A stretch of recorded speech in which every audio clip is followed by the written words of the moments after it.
नमस्कार, आप सभी साथियों का स्वागत है आपके चैनल एक्सेस एकेडमी पर। दोस्तों, आज की महत्वपूर्ण खबरों के अंतर्गत इस वीडियो में डिस्कस करेंगे 12,460 शिक्षक भर्ती मामले में सुप्रीम कोर्ट सुनवाई के लिए नेक्स्ट डेट कब की। 69,000 शिक्षक भर्ती आरक्षण मामले को लेकर के बड़ी अपडेट। सुनवाई के लिए सुप्रीम कोर्ट में बेंच गठित, कॉज लिस्ट जारी। धरना प्रदर्शन कर रहे अभ्यर्थियों की तरफ से कल की मुलाकातों पर बड़ी अपडेट। वहीं शिक्षा सेवा चयन आयोग से नई भर्ती और एग्जाम कैलेंडर को लेकर के अध्यक्षा जी की तरफ से निर्देश हुए जारी। एसएससी जीडी के 39,481 पदों पर विज्ञापन जारी, आवेदन प्रक्रिया हुई शुरू। तदर्थ शिक्षकों के नियमितीकरण पर कोर्ट का बड़ा फैसला। तो सभी खबरों को पॉइंट टू पॉइंट डिस्कस करेंगे। आप सभी से निवेदन है कि वीडियो को बिना स्किप किए हुए अंत तक देखें, जिससे वीडियो में शेयर की गई सारी जानकारी को आप आसानी से समझ सकें। वीडियो में आगे बढ़ने से पहले छोटी सी रिक्वेस्ट है कि प्लीज वीडियो को लाइक करें, दोस्तों में शेयर करें। जितने भाई बहन चैनल पर पहली बार विजिट करें, प्लीज चैनल को सब्सक्राइब करके बेल आइकन जरूर दबाएं आगे की लेटेस्ट अपडेट पाने के लिए। तो आइए साथियों, शुरू करते हैं आज का ये वीडियो। सबसे पहले बात करेंगे 12,460 शिक्षक भर्ती सुप्रीम कोर्ट सुनवाई अपडेट पर महत्वपूर्ण जानकारी। दोस्तों, जैसा कि आप सभी लोग जानते हैं, 12,460 शिक्षक भर्ती मामला सुप्रीम कोर्ट में सुनवाई के लिए लिस्टेड है, लेकिन 4 दिन कंटिन्यूअस रूप से लिस्टेड होने के बावजूद भी इस मामले की सुनवाई नहीं हो पाई। कल मामला सुनवाई के लिए लिस्टेड था, लेकिन मामला सुनवाई के लिए टेकअप नहीं हो पाया और ओवर कर दिया गया। और अब आप सभी को बता दें, जो सुप्रीम कोर्ट की तरफ से सुनवाई की कॉज लिस्ट जारी की जाती है, तो आज की सुनवाई के लिए 12,460 शिक्षक भर्ती मामला लिस्टेड होकर के नहीं आया है। और इसका मतलब सीधा सा है कि अभी आप सभी को अब सुप्रीम कोर्ट में 12,460 शिक्षक भर्ती की सुनवाई के लिए भी कुछ इंतजार करना पड़ेगा। और यहां पर आप सभी लोग देख सकते हैं, वैसे अगले दिन की कॉज लिस्ट में मेंशन होकर के आता था और देर शाम जो कॉज लिस्ट जारी होती थी उसमें जो है केस मेंशन होकर के आ जाता था। लेकिन कल की सुनवाई ना होने के बाद भी जो है आज की कॉज लिस्ट में 12,460 शिक्षक भर्ती मामला लिस्टेड होकर के नहीं आया है। अब अगले सप्ताह ही इस मामले को सुनवाई के लिए सुप्रीम कोर्ट में लिस्टेड किया जाएगा। दोस्तों, ऐसा क्यों हो रहा है कि लगातार लिस्टिंग होने के बाद भी जो है केस सुना नहीं जा रहा है? तो एक केस जो है 101 नंबर का, उसने ही 4 दिन बर्बाद कर दिए और 12,460 शिक्षक भर्ती के साथ साथ अन्य कई केसेस उसके नीचे जो लगे हुए थे वो सुनवाई के लिए टेकअप नहीं हो पाए। और वही मेन वजह है कि 12,460 शिक्षक भर्ती मामला 4 दिन लिस्टेड होने के बावजूद भी नहीं सुना गया। हमने सारी डिटेलिंग जब इसकी सुप्रीम कोर्ट की साइट पर जाकर के चेक करी तो केस लगातार मेंशन भी कराया गया सुनवाई के लिए, लेकिन केस टेकअप नहीं हुआ। तो कुल मिलाकर के टीमों की तरफ से कोई गलती नहीं की जा रही है, सुप्रीम कोर्ट की तरफ से सुनवाई का नंबर नहीं आने की वजह से अपना केस टेकअप नहीं हो पा रहा है। अब अगली सुनवाई के लिए हम सभी को इंतजार करना पड़ेगा। यहां पर देख सकते हैं अभी तक जो है केस अगली सुनवाई के लिए मेंशन होकर के नहीं आया है। ये देख सकते हैं, ये 12,460 शिक्षक भर्ती की लीडिंग एसएलपी की जो सुप्रीम कोर्ट डिटेलिंग है। यहाँ पर आप सभी लोग देख सकते हैं कि ये मामला 5/9/2024 को सुनवाई के लिए लिस्टेड था 109 नंबर सीरियल पर, लेकिन नहीं टेकन अप हुआ। यहाँ पर देख सकते हैं, final hearing not taken up या नॉट टुडे। ऑर्डर 5/9/2024 का ऑर्डर है कि ये केस सुनवाई के लिए टेकअप नहीं हुआ। और दोस्तों, यहाँ पर अगली डेट भी कहीं पर भी शो नहीं हो रही है। इसका मतलब है कि अभी हम लोगों को इसकी नेक्स्ट हियरिंग की डेट के लिए इंतजार करना पड़ेगा। और अगले सप्ताह में कब केस मेंशन होकर के आएगा सुनवाई के लिए, उसके बारे में जैसे ही जानकारी सुप्रीम कोर्ट से निकलकर सामने आएगी, आप सभी को चैनल के माध्यम से उसके बारे में जानकारी दी जाएगी। फिलहाल इंतजार बरकरार है। अब केवल और केवल नवनियुक्त शिक्षक जो शिक्षक हैं वो अपने सैलरी निर्गत करने संबंधी के जो प्रयास है उनमें तेजी लाएं, जिससे विभाग से जल्द सैलरी निर्गत कराने संबंधी आदेश जारी हों और आप सभी को सैलरी मिल सके। बाकी सुप्रीम कोर्ट की सुनवाई का इंतजार तो अब सभी को करना पड़ेगा, चाहे वो चयनित हो, चाहे second counselling open to all रद्द कराने वाले हों, या थर्ड काउंसलिंग के लिए इंतजार करने वाले हों, या वो अभ्यर्थी जिनका नियुक्ति पत्र होल्ड है और सुप्रीम कोर्ट सुनवाई के बहाने उनको रोका गया था, उन सभी का इंतजार रहेगा बरकरार और अब इंतजार और बढ़ेगा। फिलहाल आप सभी लोग मस्त रहें, व्यस्त रहें, जब तक सुप्रीम कोर्ट से की चीजें डिसाइड नहीं होंगी। 12,460 शिक्षक भर्ती में अब आगे कुछ भी नहीं होगा, केवल और केवल नवनियुक्त शिक्षकों की सैलरी निर्गत की जाएगी, इसके अलावा और कुछ नहीं होने वाला है। दोस्तों, अब बात कर लेते हैं 69,000 शिक्षक भर्ती आरक्षण मामले को लेकर के आ रही बड़ी अपडेट के बारे में। दोस्तों, जैसा कि आप सभी लोग जानते हैं, 69,000 शिक्षक भर्ती आरक्षण विसंगति मामले को लेकर के हाईकोर्ट की डिवीजन बेंच की तरफ से जो आदेश जारी किया गया था, उस आदेश को अमल कराने के लिए आरक्षण पीड़ित अभ्यर्थियों की तरफ से लखनऊ में लगातार धरना प्रदर्शन किया जा रहा है, लेकिन अभी तक बेसिक शिक्षा विभाग उत्तर प्रदेश की तरफ से नई सूची जारी करने संबंधी कोई भी ऑफिशियल आदेश नहीं जारी किया गया है। और इसी बीच आप सभी लोगों ने देखा कि हाईकोर्ट की डिवीजन बेंच के आदेश को अनारक्षित वर्ग के अभ्यर्थियों की तरफ से सुप्रीम कोर्ट में चैलेंज कर दिया गया था। और अब 69,000 शिक्षक भर्ती आरक्षण मामले को लेकर के सुप्रीम कोर्ट से सुनवाई पर बड़ी अपडेट निकलकर सामने आ रही है, जहां पर 69,000 शिक्षक भर्ती आरक्षण मामले को लेकर के सुप्रीम कोर्ट ने बेंच नॉमिनेटेड कर दी है और उस बेंच में ही इस मामले को सुना जाएगा। तो कुल मिलाकर के 69,000 शिक्षक भर्ती आरक्षण मामला अब सुप्रीम कोर्ट से डिसाइड होगा। और यहां पर एक प्रॉपर जो बेंच गठित की गई है उसमें जो है मुख्य न्यायाधीश भी शामिल है, ये एक अच्छी बात है। और यहां से आप सभी को बता दें बहुत सारी चीजें डिसाइड होने वाली हैं और इसमें सबसे इंपॉर्टेंट होगा ATRE, जो दोहरे आरक्षण का मुद्दा है, वही मेन बिंदु है सुप्रीम कोर्ट में। और इसको एक्सप्लेन अगर सुप्रीम कोर्ट से पॉइंट टू पॉइंट कर दिया जाएगा तो इस भर्ती के साथ साथ आने वाली भर्तियों के लिए एक बेहतरीन आदेश सुप्रीम कोर्ट से देखने को मिलेगा। अब देख लेते हैं 69,000 शिक्षक भर्ती आरक्षण मामला सुप्रीम कोर्ट में कब सुनवाई के लिए लिस्टेड हुआ है, जो नॉमिनेटेड बेंच है उसमें कौन कौन से जज रहेंगे मामले की सुनवाई के लिए, पूरी डिटेलिंग यहां पर दी गई है। तो दोस्तों यहां पर आप सभी लोग देख सकते हैं कि 69,000 शिक्षक भर्ती आरक्षण मामले को लेकर के जो सुप्रीम कोर्ट में SLP फाइल की गई थी उसका डायरी नंबर 38,554/2024 है। Ravi Kumar Saxena versus state of UP के नाम से ये SLP है, जिसका जो है SLP नंबर जो है वेरीफाइड हो चुका है। और इसका SLP नंबर अभी जारी नहीं हुआ लेकिन ये वेरीफाई हो गई है 5/9/2024 को।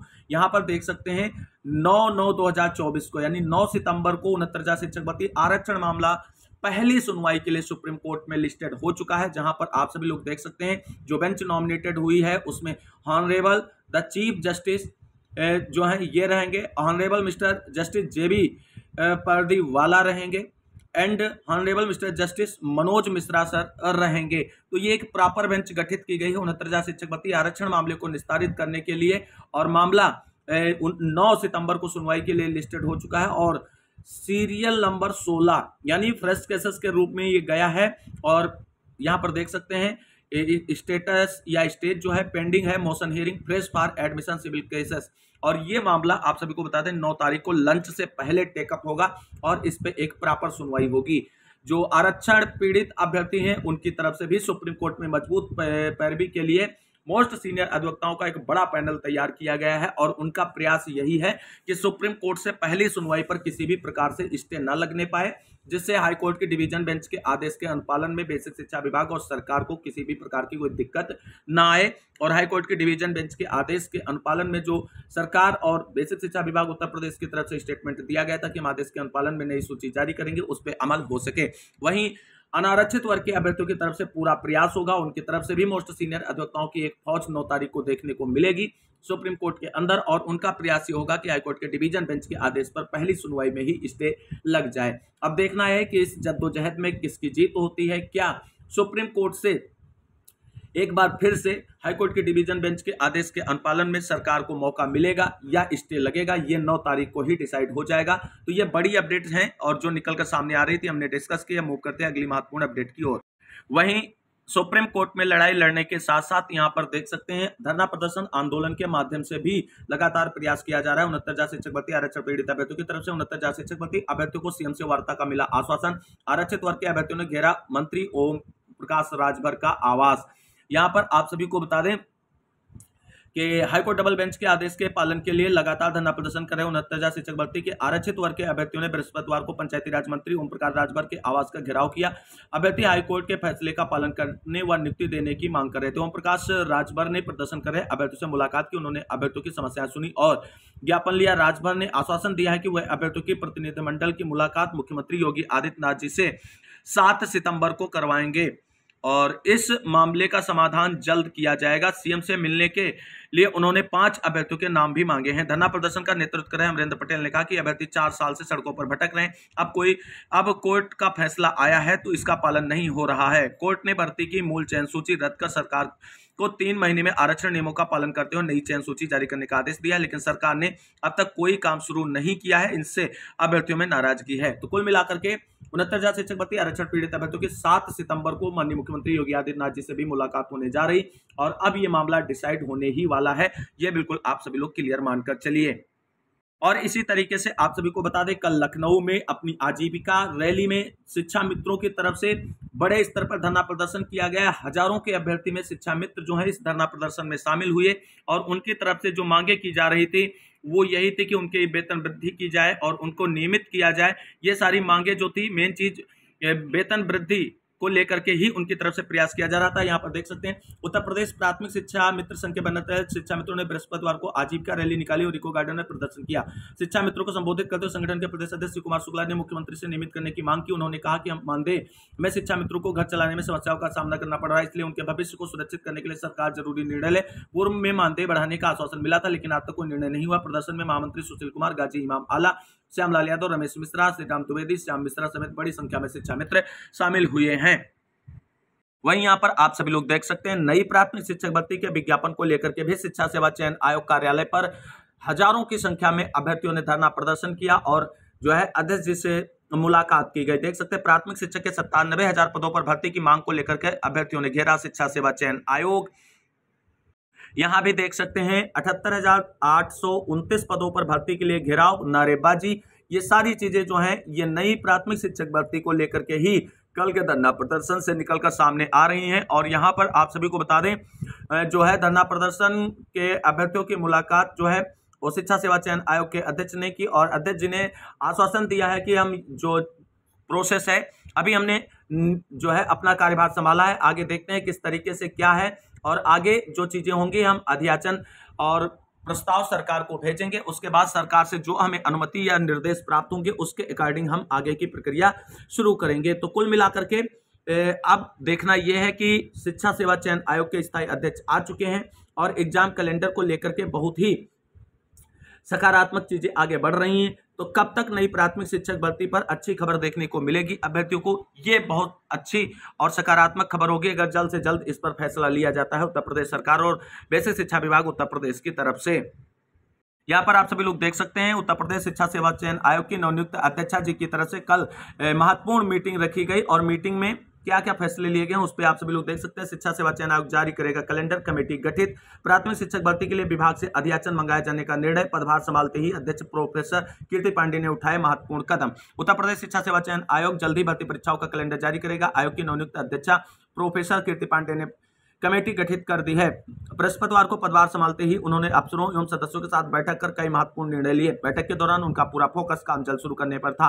उन्होंने कमेटी को निर्देश दिए कि भर्ती परीक्षाओं के प्रस्तावित कैलेंडर पर 10 दिनों के भीतर रिपोर्ट प्रस्तुत की जाए। इसके अलावा विज्ञापन संख्या 50 के तहत अशासकीय महाविद्यालय में असिस्टेंट प्रोफेसर रसायन विज्ञान के 13 पदों का रिजल्ट शीघ्र जारी करने के लिए भी कमेटी का गठन करते हुए रिपोर्ट मांगी है। साथ ही अध्यक्ष ने टीजीटी कला एवं जीव विज्ञान के लंबे रिजल्ट को लेकर भी कमेटी गठित करते हुए रिपोर्ट तलब की है। वहीं विज्ञापन संख्या 42 के तहत अशासकीय महाविद्यालय में असिस्टेंट प्रोफेसर भर्ती के बीच में रोके गए इंटरव्यू को लेकर भी कमेटी गठित की गई है। पहले सीधे इंटरव्यू के माध्यम से भर्ती होगी। अध्यक्ष जानना चाहती है कि हाईकोर्ट का स्टे हटने के बाद बीच में रोके गए इंटरव्यू को शुरू कराने में कोई तकनीकी पेश तो नहीं है। अध्यक्ष ने प्राथमिक शिक्षकों की भर्ती शुरू करने के लिए संबंधित विभाग से संपर्क करते हुए अध्याचन मंगाने की प्रक्रिया शुरू करने के निर्देश दिए। यह जिम्मेदारी उन्होंने उप सचिव शिवजी मालवीय को सौंपी है। साथ ही उन्होंने पूर्व में कार्यवाहक अध्यक्ष की ओर से सेवा शर्तों, पटल, अनुभाग, प्रक्रिया, कार्य संचालन, नियमावली और वेबसाइट को लेकर गठित की गई कमेटियों की रिपोर्ट को अनुमोदित करते हुए शासन को प्रेषित करने के निर्देश दिए हैं। बैठक में सचिव मनोज कुमार समेत सभी 12 सदस्य भी मौजूद रहे। तो कल शिक्षा सेवा चयन आयोग की नवनियुक्त अध्यक्षा जी की तरफ से कमेटी गठित करते हुए तेजी से कार्रवाई शुरू करने के दिशा निर्देश जारी कर दिए गए हैं। अब फिलहाल एग्जाम कैलेंडर का इंतजार है, जिसमें लंबित भर्ती परीक्षाएं, टीजीटी, पीजीटी और असिस्टेंट प्रोफेसर भर्ती परीक्षा की डेट का बेसब्री से इंतजार कर रहे युवाओं को अच्छी और बड़ी खबर मिल सकती है आने वाले समय में। दोस्तों बात कर लेते हैं एसएससी जीडी भर्ती विज्ञापन को लेकर के बड़ी अपडेट के बारे में। तो आप सभी को बता दें, अर्धसैनिक बलों के में सिपाही के 39,481 पदों पर भर्ती के लिए आवेदन हुए शुरू। 14 अक्टूबर तक कर सकते हैं आवेदन। हाई स्कूल उत्तीर्ण 18 से 23 वर्ष के युवाओं के लिए अवसर।